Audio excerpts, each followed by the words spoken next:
of Faith, Part 2 by Will Durant. Continued, Cassette 9, Side 1. It was chiefly these disorderly bands that attacked the Jews of Germany and Bohemia, rejected the appeals of the local clergy and citizenry, and degenerated for a time into brutes, phrasing their bloodlust in piety. The recruits had brought modest funds and little food, and their inexperienced leaders had made scant provision for feeding them. Many of the marchers had underestimated the distance, and as they advanced along the Rhine and the Danube, the children asked impatiently at each turn, "Was not this Jerusalem?" When their funds ran out and they began to starve, they were forced to pillage the fields and homes on their route, and soon they added rape to rapine. The population resisted violently. Some towns closed their gates against them, and others bade them Godspeed with no delay. Arriving at last before Constantinople quite penniless and decimated by famine, plague, leprosy, fever, and battles on the way, they were welcomed by Alexius, but not satisfactorily fed. They broke into the suburbs and plundered churches, houses, and palaces. To deliver his capital from these preying locusts, Alexius provided them with vessels to cross the Bosporus, sent them supplies, and bade them wait until better-armed detachments could arrive. Whether through hunger or restlessness, the Crusaders ignored these instructions and advanced upon Nicaea. A disciplined force of Turks, all skilled bowmen, marched out from the city and almost annihilated this first division of the First Crusade. Walter the Penniless was among the slain. Peter the Hermit, disgusted with his uncontrollable host, had returned before the battle to Constantinople and lived safely till 1115. Meanwhile, the feudal leaders who had taken the cross had assembled each his own force in his own place. No king was among them. Indeed, Philip I of France, William II of England, and Henry IV of Germany were all under sentence of excommunication when Urban preached the crusade. But many counts and dukes enlisted, nearly all of them French or Frank. The First Crusade was largely a French enterprise, and to this day the Near East speaks of Western Europeans as Franks. Duke Godfrey, Seigneur of Bouillon, a small estate in Belgium, combined the qualities of soldier and monk, brave and competent in war and government, and pious to the point of fanaticism. Count Bohemond of Taranto was Robert Guiscard's son. He had all the courage and skill of his father, and dreamed of slicing a kingdom for himself and his Norman troops out of the former Byzantine possessions in the Near East. With him was his nephew Tancred of Hauteville, destined to be the hero of Tasso's Jerusalem Delivered. Handsome, fearless, gallant, generous, loving glory and wealth, and universally admired as the ideal of a Christian knight. Raymond, Count of Toulouse, had already fought Islam in Spain. Now, in old age, he dedicated himself and his vast fortune to the larger war, but a haughty temper spoiled his nobility, and avarice stained his piety. By diverse routes these hosts made their way to Constantinople. Bohemond proposed to Godfrey that they seize the city. Godfrey refused, saying that he had come only to fight infidels, but the idea did not die. The masculine, half-barbarous knights of the West despised these subtle and cultured gentlemen of the East as heretics lost in effeminate luxury. They looked with astonishment and envy upon the riches laid up in the churches, palaces, and markets of the Byzantine capital, and thought that fortune should belong to the brave. Alexius may have gotten wind of these notions among his saviors, and his experience with the peasant horde, for whose defeat the West had censured him, inclined him to caution, perhaps to duplicity. He had asked for assistance against the Turks, but he had not bargained upon the united strength of Europe gathering at his gates. He could never be sure whether these warriors aspired to Jerusalem so much as to Constantinople, nor whether they would restore to his empire any formerly Byzantine territory that they might take from the Turks.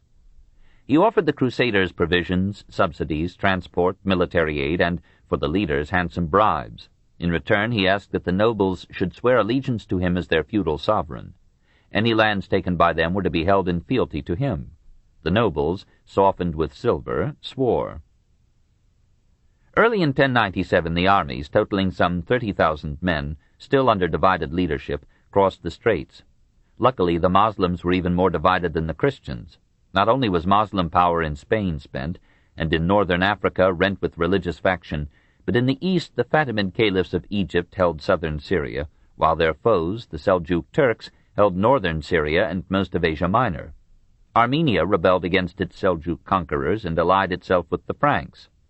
So helped, the arms of Europe advanced to the siege of Nicaea. On Alexius's pledge that their lives would be spared, the Turkish garrison surrendered on June 19, 1097.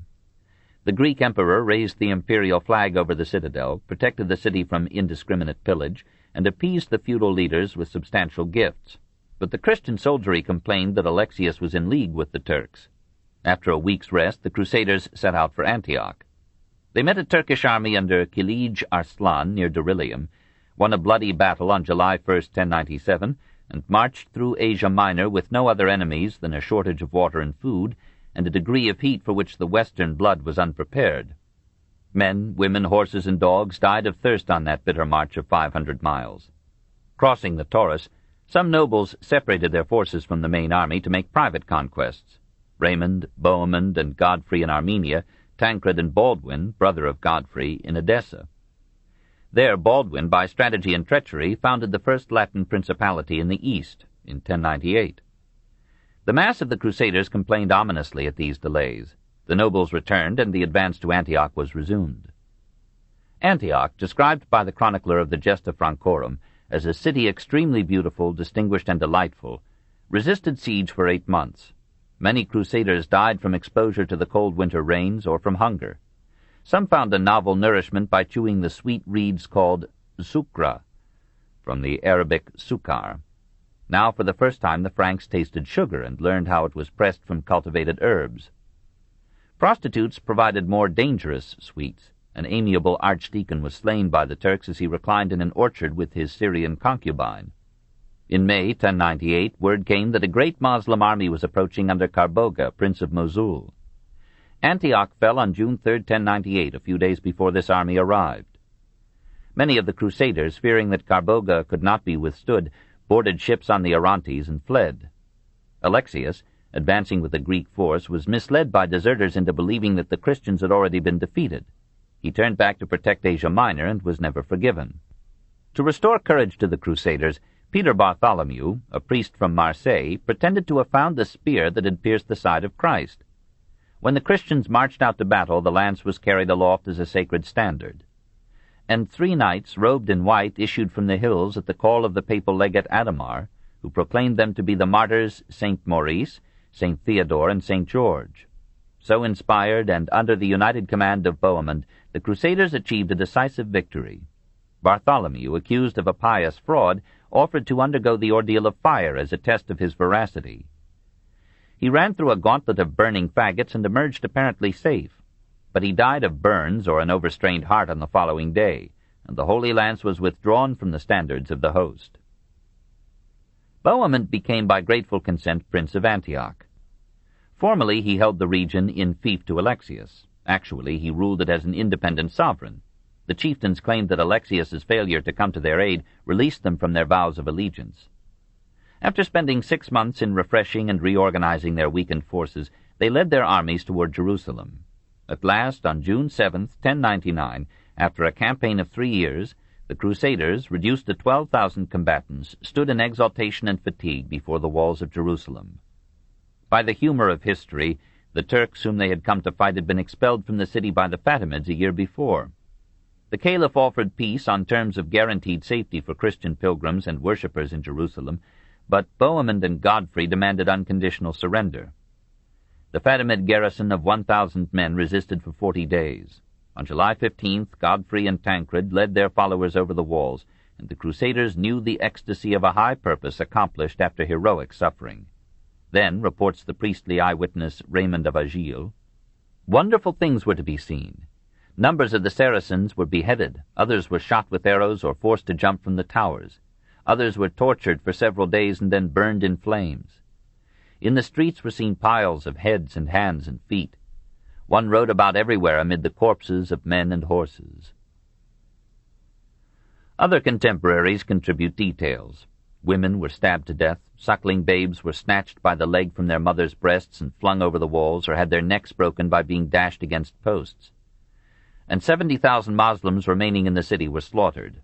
The surviving Jews were herded into a synagogue and burned alive.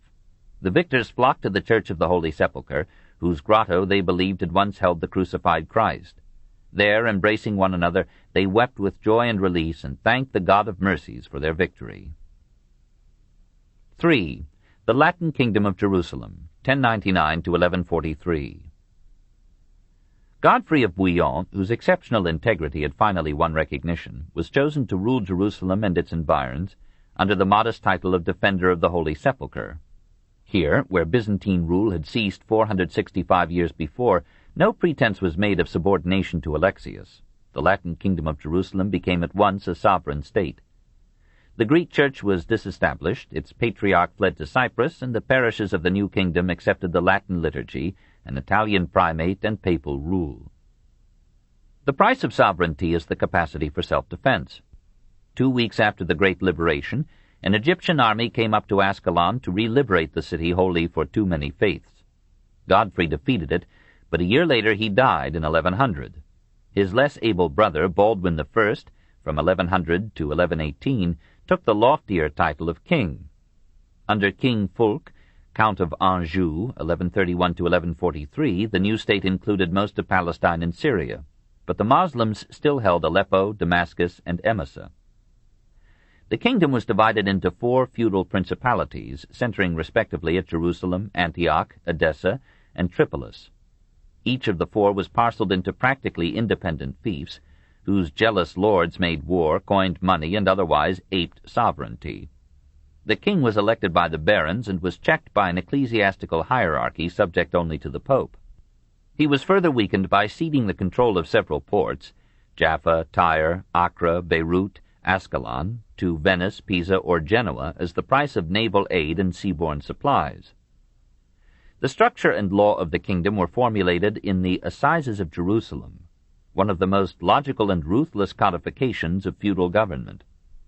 The barons assumed all ownership of land, reduced the former owners, Christian or Moslem, to the condition of serfs, and laid upon them feudal obligations severer than any in contemporary Europe. The native Christian population looked back to Moslem rule as a golden age. The young kingdom had many elements of weakness, but it had a unique support in new orders of military monks. As far back as 1048, the merchants of Amalfi had obtained Moslem permission to build a hospital at Jerusalem for poor or ailing pilgrims. About 1120, the staff of this institution was reorganized by Raymond Dupuy as a religious order vowed to chastity, poverty, obedience, and the military protection of Christians in Palestine. And these hospitallers, or Knights of the Hospital of St. John, became one of the noblest charitable bodies in the Christian world. About the same time, in 1119, Hugh de Payon and 8 other Crusader knights solemnly dedicated themselves to monastic discipline and the martial service of Christianity. They obtained from Baldwin II a residence near the site of Solomon's Temple, and were soon called Knights Templar. St. Bernard drew up a stern rule for them which was not long obeyed. He praised them for being most learned in the art of war, and bade them wash seldom and closely crop their hair. "The Christian who slays the unbeliever in the holy war," wrote Bernard to the Templars in a passage worthy of Mohammed, "is sure of his reward, more sure if he himself is slain. The Christian glories in the death of the pagan because Christ is thereby glorified." Men must learn to kill with a good conscience if they are to fight successful wars. A Hospitaller wore a black robe with a white cross on the left sleeve, a Templar a white robe with a red cross on the mantle. Each hated the other religiously. From protecting and nursing pilgrims, the Hospitallers and Templars passed to active attacks upon Saracen strongholds. Though the Templars numbered but 300, and the Hospitallers some 600 in 1180, they played a prominent part in the battles of the Crusades and earned great repute as warriors. Both orders campaigned for financial support and received it from church and state, from rich and poor. In the 13th century, they each owned great estates in Europe, including abbeys, villages, and towns. Both astonished Christians and Saracens by building vast fortresses in Syria, where, dedicated individually to poverty, they enjoyed collective luxury amid the toils of war. In 1190, the Germans in Palestine, aided by a few at home, founded the Teutonic Knights and established a hospital near Acre. Most of the Crusaders returned to Europe after freeing Jerusalem, leaving the manpower of the harassed government perilously low. Many pilgrims came, but few remained to fight. On the north, the Greeks watched for a chance to recover Antioch, Edessa, and other cities which they claimed as Byzantine. To the east, the Saracens were being aroused and unified by Moslem appeals and Christian raids. Mohammedan refugees from Jerusalem told in bitter detail the fall of that city to the Christians. They stormed the great mosque of Baghdad and demanded that Moslem arms should liberate Jerusalem and the sacred dome of the Rock from unclean infidel hands. The caliph was powerless to heed their pleas, but Zangi, the young slave-born prince of Mosul, responded. In 1144 his small, well-led army took from the Christians their eastern outpost, Al-Ruwa, and a few months later he recaptured Edessa for Islam. Zangi was assassinated, but he was succeeded by a son, Nur-ud-Din, of equal courage and greater ability. It was the news of these events that stirred Europe to the Second Crusade. 4. The Second Crusade, 1146 to 1148. St. Bernard appealed to Pope Eugenius III to sound another call to arms. Eugenius, enmeshed in conflict with the infidels of Rome, begged Bernard to undertake the task himself. It was a wise suggestion, for the saint was a greater man than he whom he had made pope. At his cell at Clairvaux to preach the crusade to the French, the skepticism that hides in the heart of faith was silenced, and the fears spread by narratives of the First Crusade were stilled. Bernard went directly to King Louis VII and persuaded him to take the cross. With the king at his side, he spoke to a multitude at Vézelay in 1146. When he had finished, the crowd enlisted en masse. The crosses prepared proved too few, and Bernard tore his robe to pieces to provide additional emblems. "Cities and castles are emptied," he wrote to the Pope. "There is not left one man to 7 women, and everywhere there are widows to still living husbands." Having won France, he passed to Germany, where his fervent eloquence induced the Emperor Conrad III to accept the crusade as the one cause that could unify the Guelph and Hohenstaufen factions then rending the realm. Many nobles followed Conrad's lead, among them the young Frederick of Swabia, who would become Barbarossa and would die in the Third Crusade. At Easter of 1147, Conrad and the Germans set out. At Pentecost, Louis and the French followed at a cautious distance, uncertain whether the Germans or the Turks were their most hated foes. The Germans felt a like hesitation between Turks and Greeks, and so many Byzantine towns were pillaged on the way that many closed their gates and dispensed a scanty ration by baskets let down from the walls. Manuel Comnenus, now Eastern Emperor, gently suggested that the noble hosts should cross the Hellespont at Sestos instead of going through Constantinople, but Conrad and Louis refused. A party in Louis's council urged him to take Constantinople for France. He refrained, but again the Greeks may have learned of his temptation. They were frightened by the stature and armor of the Western knights, and amused by their feminine entourage. His troublesome Eleanor accompanied Louis, and troubadours accompanied the Queen. The Counts of Flanders and Toulouse were escorted by their countesses, and the baggage train of the French was heavy with trunks and boxes of apparel and cosmetics designed to ensure the beauty of these ladies against all the vicissitudes of climate, war, and time. Manuel hastened to transport the two armies across the Bosporus and supplied the Greeks with debased coinage for dealings with the Crusaders. In Asia, a dearth of provisions and the high prices demanded by the Greeks led to many conflicts between saviors and saved, and Frederick of the Red Beard mourned that his sword had to shed Christian blood for the privilege of encountering infidels. Conrad insisted against Manuel's advice on taking the route followed by the First Crusade. Despite or because of their Greek guides, the Germans fell into a succession of foodless wastes and Moslem snares, and their loss of life was disheartening. At Durillium, where the First Crusade had defeated Kilij Arslan, Conrad's army met the main Moslem force and was so badly beaten that hardly 1 Christian in 10 survived. The French army, far behind, was deceived by false news of a German victory. It advanced recklessly and was decimated by starvation and Moslem raids. Reaching Atalaya, Louis bargained with Greek ship captains to transport his army by sea to Christian Tarsus or Antioch. The captains demanded an impossible fee per passenger. Louis and several nobles, Eleanor and several ladies, took passage to Antioch, leaving the French army at Atalaya. Mohammedan forces swept down upon the city and slaughtered nearly every Frenchman in it, this in 1148. Louis reached Jerusalem with ladies but no army, Conrad with a pitiful remnant of the force with which he had left Ratisbon. From these survivors and soldiers already in the capital, an army was improvised and marched against Damascus under the divided command of Conrad, Louis, and Baldwin III, who ruled from 1143 to 1162. During the siege, disputes arose among the nobles as to which should rule Damascus when it fell. Moslem agents found their way into the Christian army and bribed certain leaders to a policy of inaction or retreat. When word came that the emirs of Aleppo and Mosul were advancing with a large force to relieve Damascus, the advocates of retreat prevailed. The Christian army broke into fragments and fled to Antioch, Acre, or Jerusalem. Conrad, defeated and diseased, returned in disgrace to Germany. Eleanor and most of the French knights returned to France. Louis remained another year in Palestine, making pilgrimages to sacred shrines. Europe was stunned by the collapse of the Second Crusade. Men began to ask how it was that the Almighty allowed his defenders to be so humiliated. Critics assailed St. Bernard as a reckless visionary who had sent men to their death. And here and there emboldened skeptics called in question the most basic tenets of the Christian faith. Bernard replied that the ways of the Almighty are beyond human understanding, and that the disaster must have been a punishment for Christian sins. But from this time the philosophic doubts that Abelard, who died in 1142, had scattered, found expression even among the people. Enthusiasm for the Crusades rapidly waned, and the age of faith prepared to defend itself by fire and sword against the inroads of alien beliefs, or no belief at all.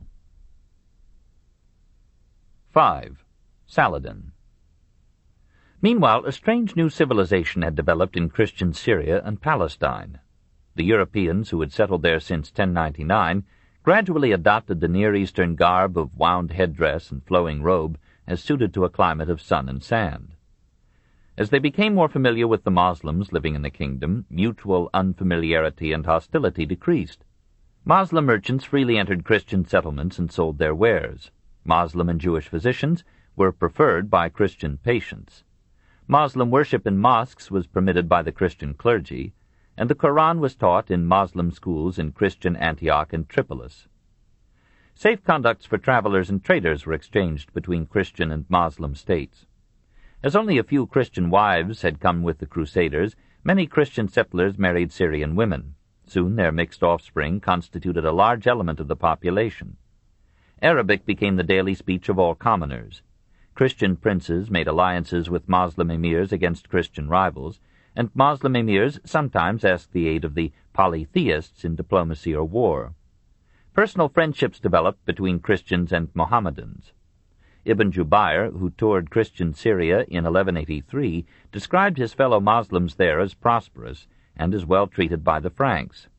He mourned to see Acre swarming with pigs and crosses, and odorous with a vile European smell, but he had some hopes that the infidels would gradually be civilized by the superior civilization to which they had come. In the 40 years of peace that followed the Second Crusade, the Latin kingdom of Jerusalem continued to be torn with internal strife, while its Moslem enemies moved toward unity. Nur-ud-Din spread his power from Aleppo to Damascus in 1164. When he died, Saladin brought Egypt and Moslem Syria under one rule in 1175. Genoese, Venetian, and Pisan merchants disordered the eastern ports with their mortal rivalry. Knights quarreled for the royal power in Jerusalem, and when Guy de Lusignan maneuvered his way to the throne in 1186, disaffection spread among the aristocracy. "If this Guy is a king," said his brother Geoffrey, "I am worthy to be a god."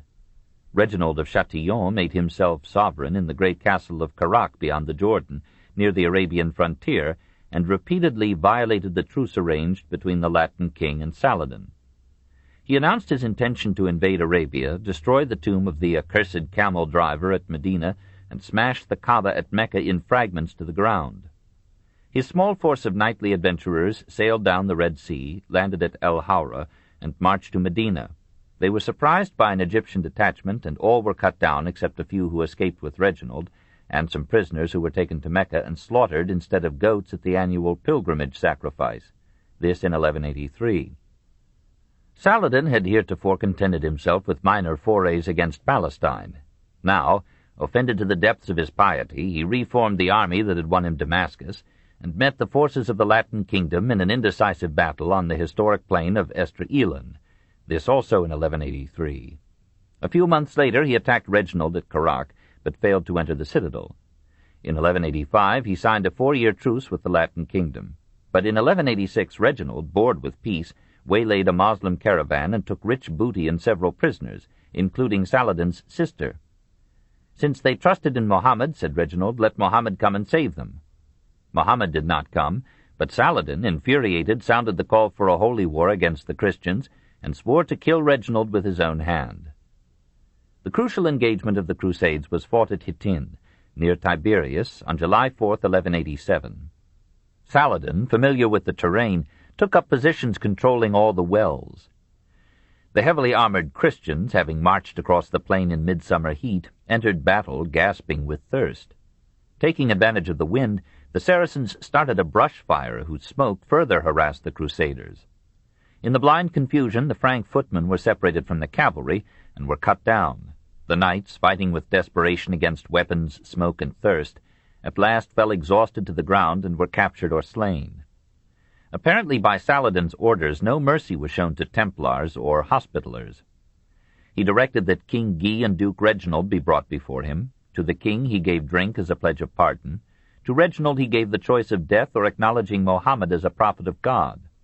When Reginald refused, Saladin slew him. Part of the booty taken by the victors was the true cross, which had been borne as a battle standard by a priest. Saladin sent it to the caliph at Baghdad. Seeing that no army remained to challenge him, he proceeded to capture Acre, where he freed 4,000 Moslem prisoners and paid his troops with the wealth of the busy port. For a few months, nearly all Palestine was in his hands. As he approached Jerusalem, the leading citizens came out to bid for peace.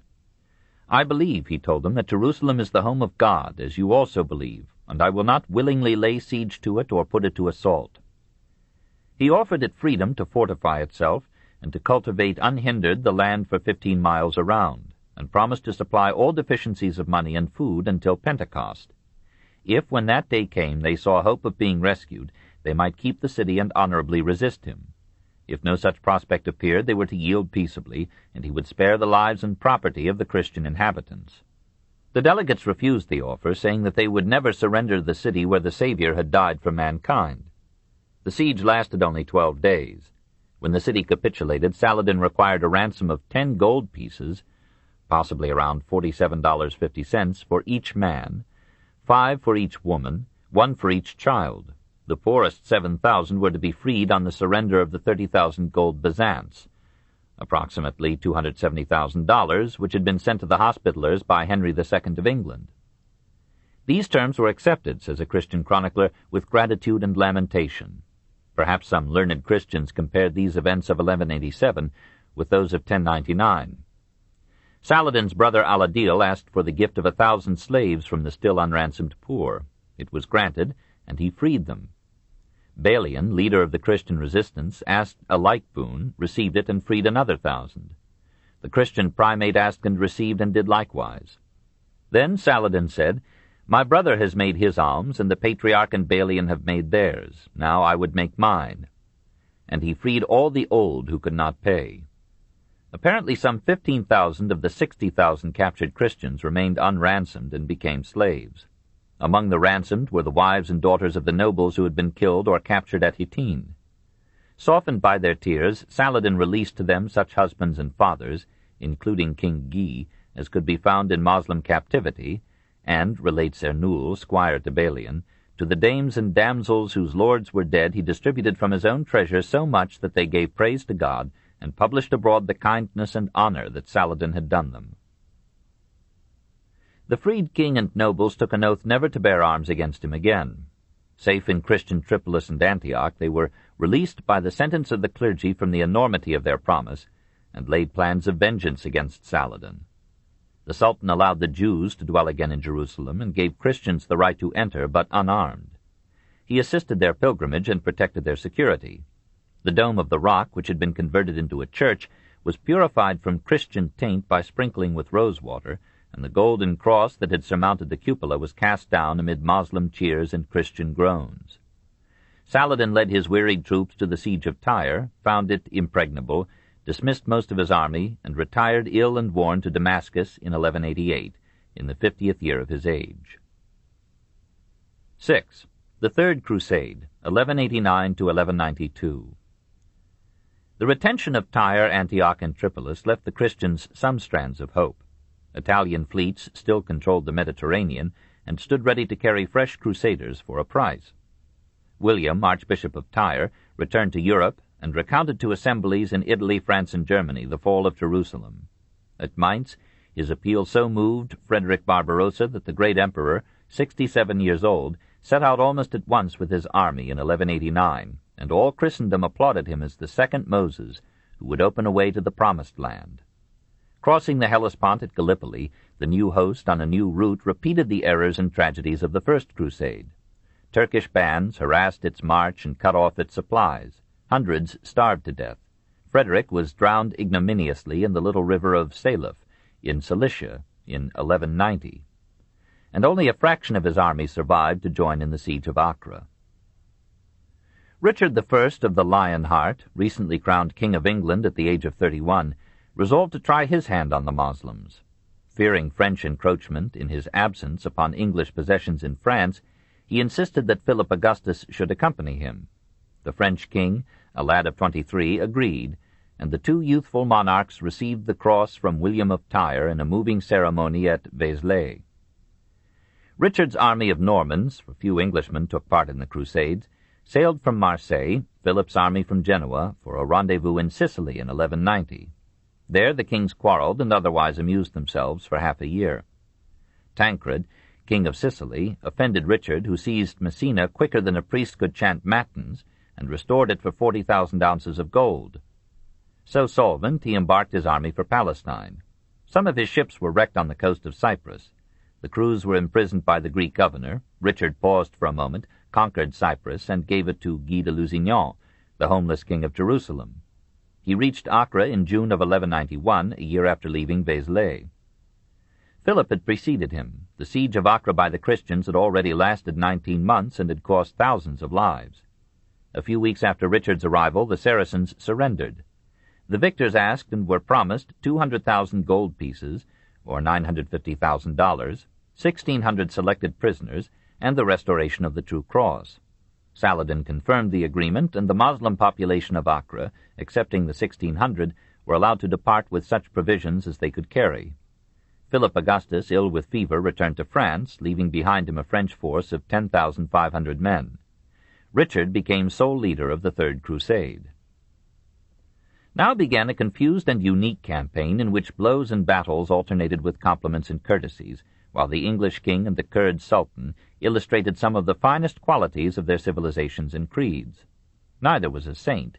Saladin could dispense death with vigor when military purposes seemed to him to require it. And the romantic Richard permitted some interruptions in his career as a gentleman. When the leaders of besieged Acre delayed in carrying out the agreed terms of surrender, Richard had 2,500 Moslem prisoners beheaded before the walls as a hint to hurry. When Saladin learned of this, he ordered the execution of all prisoners thereafter taken in battle with the English king. Changing his tune, Richard proposed to end the Crusades by marrying his sister Joan to Saladin's brother, Al-Adil. The church denounced the scheme, and it was dropped.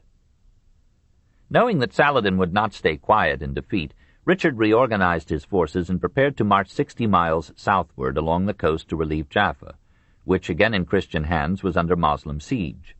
Many nobles refused to go with him, preferring to stay behind in Acre and intrigue for the kingship of the Jerusalem which they trusted Richard would take. The German troops returned to Germany, and the French army repeatedly disobeyed the orders and frustrated the strategy of the British king. Nor were the rank and file ready for renewed effort. After the long siege, says the Christian chronicler of Richard's crusade, the victorious Christians, given up to sloth and luxury, were loath to leave a city so rich in comforts, to wit, the choicest of wines and the fairest of damsels. Many, by a too intimate acquaintance with these pleasures, became dissolute till the city was polluted by their luxury, and their gluttony and wantonness put wise men to the blush. Richard made matters more difficult by ordering that no women should accompany the men except washerwomen, who could not be an occasion of sin. He atoned for the defects of his troops by the excellence of his generalship, the skill of his engineering, and his inspiring valor on the field. In these respects he excelled Saladin, as well as all other Christian leaders of the Crusades. His army met Saladin's at Arsuf and won an indecisive victory in 1191. Saladin offered to renew battle, but Richard withdrew his men within Jaffa's walls. Saladin sent him an offer of peace. During the negotiations, Conrad, Marquis of Montferrat, who held Tyre, entered into separate correspondence with Saladin, proposing to become his ally and retake Acre for the Moslems if Saladin would agree to his appropriating Sidon and Beirut. Despite this offer, Saladin authorized his brother to sign with Richard a peace, yielding to the Christians all the coastal cities that they then held, and half of Jerusalem. Richard was so pleased that he ceremoniously conferred knighthood upon the son of the Moslem ambassador in 1192. A while later, hearing that Saladin was faced with revolt in the east, he rejected Saladin's terms, besieged and took Durant, and advanced to within 12 miles of Jerusalem. Saladin, who had dismissed his troops for the winter, called them back to arms. Meanwhile, dissension broke out in the Christian camp. Scouts reported that the wells on the road to Jerusalem had been poisoned, and the army would have nothing to drink. A council was held to decide strategy. It voted to abandon Jerusalem and march upon Cairo, 250 miles away. Richard, sick, disgusted, and despondent, retired to Acre and thought of returning to England.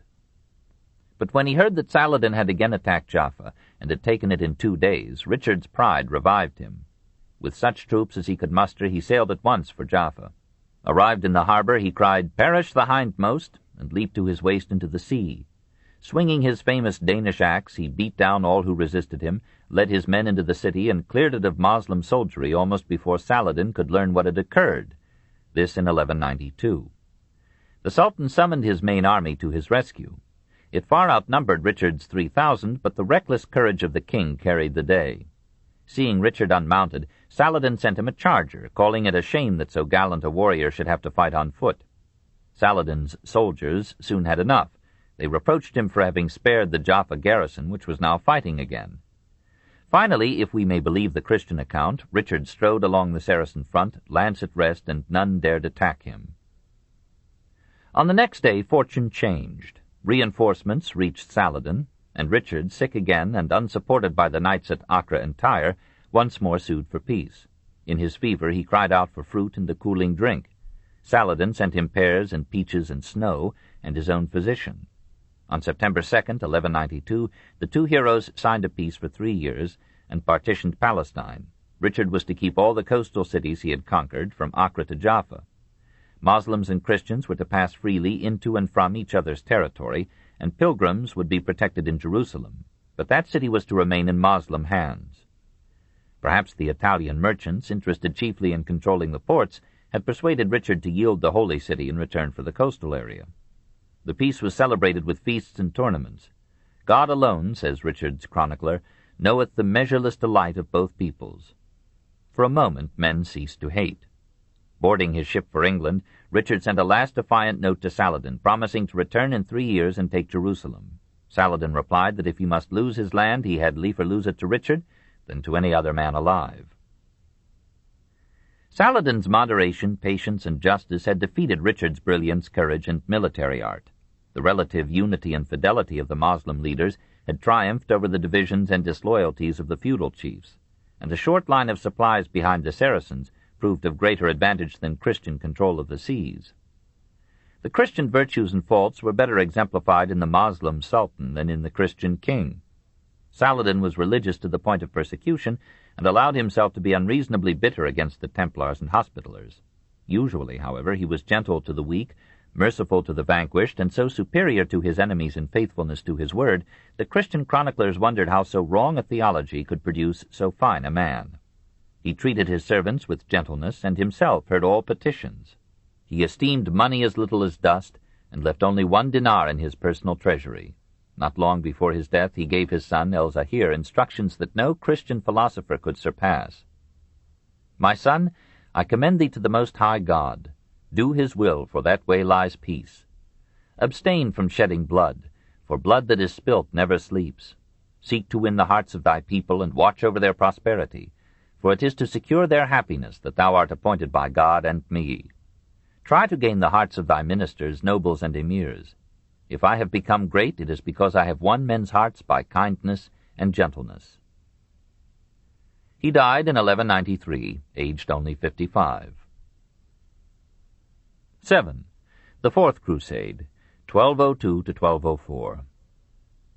The Third Crusade had freed Acre, but had left Jerusalem unredeemed. It was a discouragingly small result from the participation of Europe's greatest kings. The drowning of Barbarossa, the flight of Philip Augustus, the brilliant failure of Richard, the unscrupulous intrigues of Christian knights in the Holy Land, the conflicts between Templars and Hospitallers, and the renewal of war between England and France broke the pride of Europe and further weakened the theological assurance of Christendom. But the early death of Saladin and the breakup of his empire released new hopes. Innocent III, from 1198 to 1216, at the very outset of his pontificate, demanded another effort, and Fulk de Neuilly, a simple priest, preached the Fourth Crusade to commoners and kings. The results were disheartening. The Emperor Frederick II was a boy of 4. Philip Augustus thought one crusade enough for a lifetime, and Richard I, forgetting his last word to Saladin, laughed at Fulk's exhortations.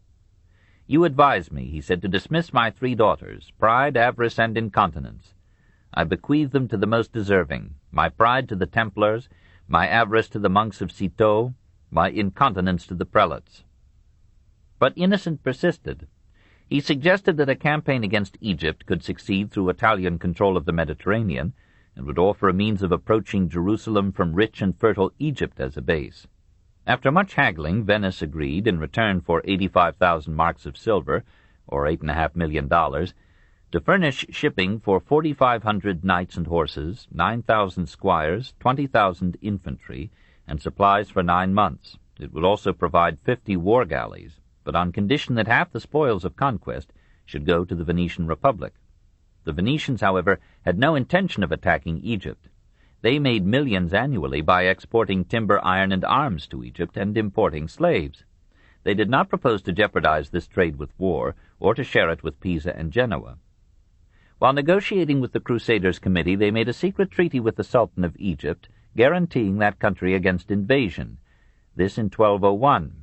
Ernoul, a contemporary chronicler, alleges that Venice received a huge bribe to divert the crusade from Palestine. In the summer of 1202, the new hosts gathered in Venice.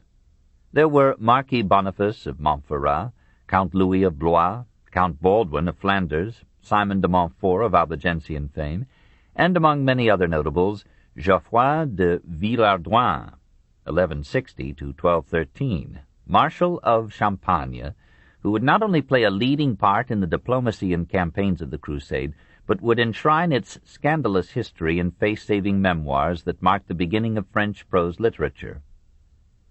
France, as usual, supplied most of the crusaders. Every man had been instructed to bring a sum of money, proportionate to his means, to raise the 85,000 marks payable to Venice for her outlay. The total fell short by 34,000 marks.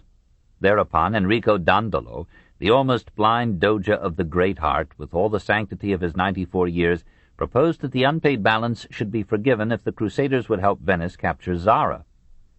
This was now the most important Adriatic port after Venice itself. It had been conquered by Venice in 998, had often revolted and been subdued. It now belonged to Hungary, and was that country's only outlet to the sea. Its wealth and power were growing, and Venice feared its competition for the Adriatic trade. Innocent III denounced the proposal as villainous and threatened to excommunicate all participants. But the greatest and most powerful of the popes could not make his voice heard above the clamor of gold. The combined fleets attacked Zara, took it in 5 days, and divided the spoils. Then the Crusaders sent an embassy to the Pope, begging his absolution. He gave it, but demanded the restoration of the booty. They thanked him for the absolution, and kept the booty. The Venetians ignored the excommunications, and proceeded to the second part of their plan, the conquest of Constantinople. The Byzantine monarchy had learned nothing from the Crusades. It gave little help and derived much profit. It regained most of Asia Minor and looked with equanimity upon the mutual weakening of Islam and the West in the struggle for Palestine. The Emperor Emmanuel had arrested thousands of Venetians in Constantinople and had for a time ended Venetian commercial privileges there, this in 1171.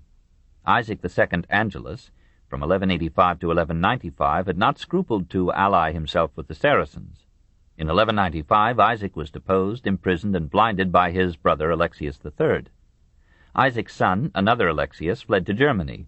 In 1202 he went to Venice, asked the Venetian Senate and the Crusaders to rescue and restore his father, and promised in return all that Byzantium could supply for their attack upon Islam. Dandolo and the French barons drove a hard bargain with the youth. He was persuaded to pledge the Crusaders 200,000 marks of silver, equip an army of 10,000 men for service in Palestine, and submit the Greek Orthodox Church to the Roman Pope. Despite this subtle sop, Innocent III forbade the Crusaders, on pain of excommunication, to attack Byzantium. Some nobles refused to share in the expedition. A part of the army considered itself absolved from the crusade and went home. But the prospect of capturing the richest city in Europe proved irresistible. On October 1st, 1202, the great fleet of 480 vessels sailed amid much rejoicing, while priests on the war castles of the ships sang Veni Creator Spiritus. After divers delays, the Armada arrived before Constantinople on June 24th, 1203. This book is continued at this point on the other side of this cassette. Please reverse or turn the cassette over now.